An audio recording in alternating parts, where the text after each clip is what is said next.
अब क्या हो गया है, अंग्रेज चले गए, आजादी आ गई। और मैं अक्सर लोगों से एक ही बात कहता हूं कि अंग्रेज तो चले गए, लेकिन अंग्रेजों की आत्मा हम सब में प्रवेश कर गई है।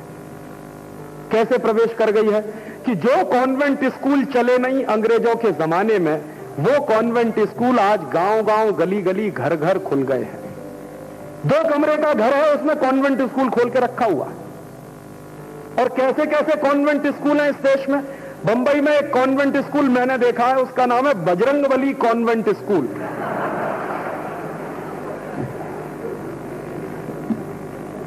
अब आप पूछिए कि बजरंगबली का कॉन्वेंट से क्या रिश्ता है।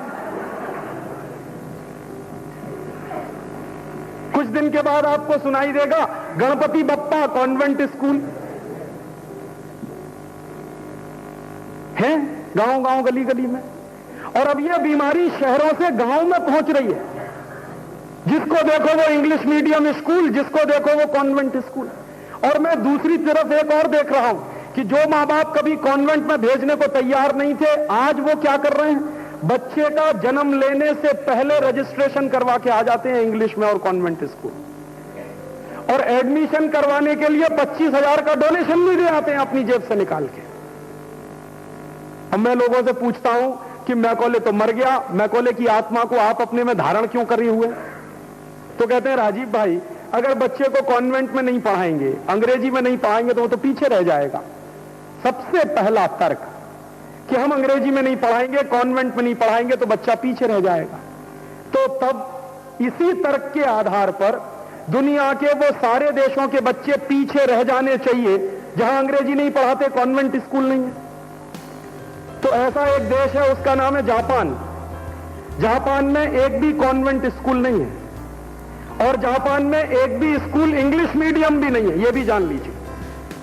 और एक और जानकारी दे दूं जो आपको आश्चर्य लगेगा कि जापान में मेडिकल की पढ़ाई होती है जापानीज में, इंजीनियरिंग की पढ़ाई होती है जापानीज में, मैनेजमेंट की पढ़ाई होती है जापानीज में, आर्किटेक्ट की पढ़ाई होती है जापानीज में।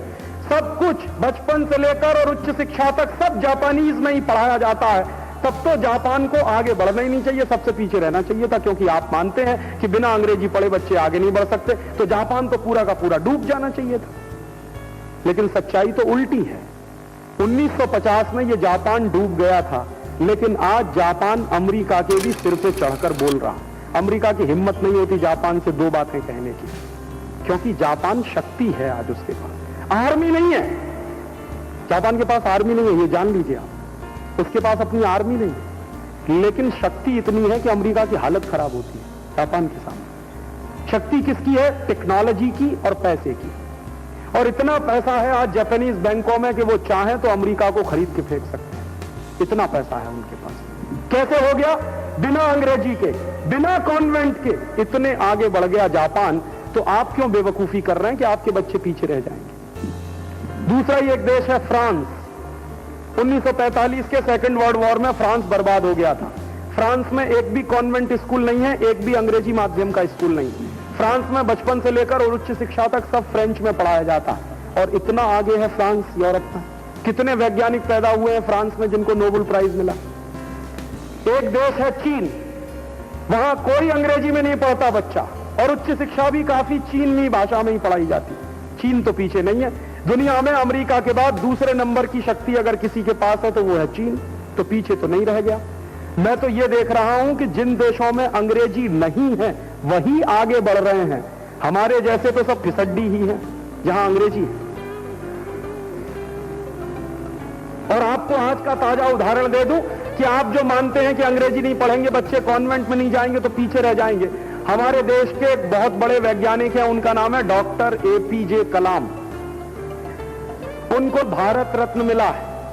और डॉक्टर APJ कलाम की बचपन से लेकर और माध्यमिक स्तर की पूरी शिक्षा मलयालम और तमिल में हुई है। कभी वो गए नहीं किसी कॉन्वेंट स्कूल।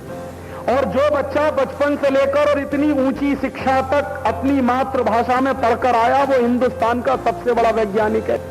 उस आदमी के दिमाग की वो देखिए, कितना दिमाग है उसके पास। एक जमाने में हमारे पास मिसाइल नहीं थी 200 किलोमीटर की मार करने वाली, आज हमारे पास 5000 किलोमीटर की मार करने वाली मिसाइल है।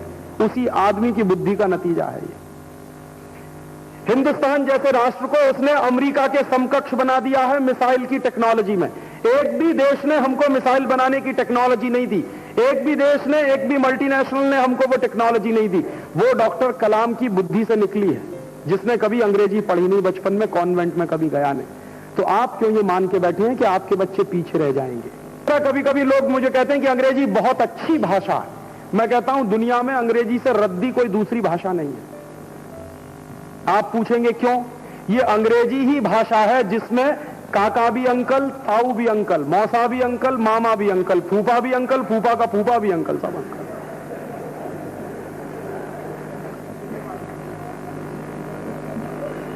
और ये अंग्रेजी ही है जिसमें काकी भी आंटी, मौसी भी आंटी, मामी भी आंटी, फूफी भी आंटी, सब आंटी।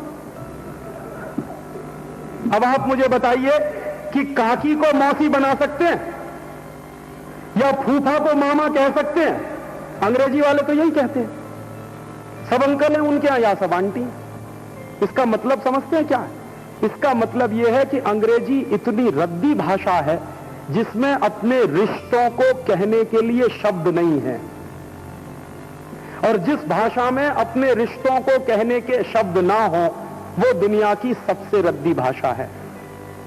दुनिया की तमाम भाषाओं से जो उधार लिया है उन्होंने, फ्रेंच से लिया सबसे ज्यादा, जर्मन से लिया, लैटिन से लिया, डच से लिया, इटालियन से लिया। और आप जान लीजिए अगर आपके बच्चे संस्कृत नहीं पढ़ रहे हैं तो दुनिया के इतने बड़े खजाने से वो वंचित हो रहे हैं जो हमारे पास है, किसी के पास नहीं।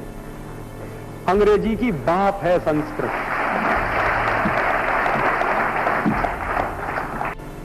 और ये भी जान लीजिए कि अभी दुनिया के वैज्ञानिकों को एक डर लग रहा है कि अंग्रेजी में काम करने वाले सब कंप्यूटर बंद हो जाएंगे। तो बहुत वैज्ञानिक ये कह रहे हैं कि फिर उन कंप्यूटरों को आगे चलाने के लिए हमको संस्कृत की जरूरत पड़ेगी। इसलिए दुनिया के कई देशों में संस्कृत की एल्गोरिदम, संस्कृत के सॉफ्टवेयर बन रहे हैं। जर्मनी में सबसे ज्यादा बन रहे हैं। जर्मनी की सरकार ने तो पूरी एक यूनिवर्सिटी बना रखी है संस्कृत पर रिसर्च करने के लिए। पूरी की पूरी यूनिवर्सिटी है उनके यहां। और जितने संस्कृत के ग्रंथ यहां से जर्मनी में हैं, आप कल्पना नहीं कर सकते। एक जर्मनी का विद्वान था मैक्स मूलर, जितना संस्कृत भाषा का अध्ययन उसने किया है शायद ही किसी विदेशी ने किया होगा। और वो इस निष्कर्ष पर पहुंचा कि दुनिया की सबसे वैज्ञानिक भाषा है संस्कृत।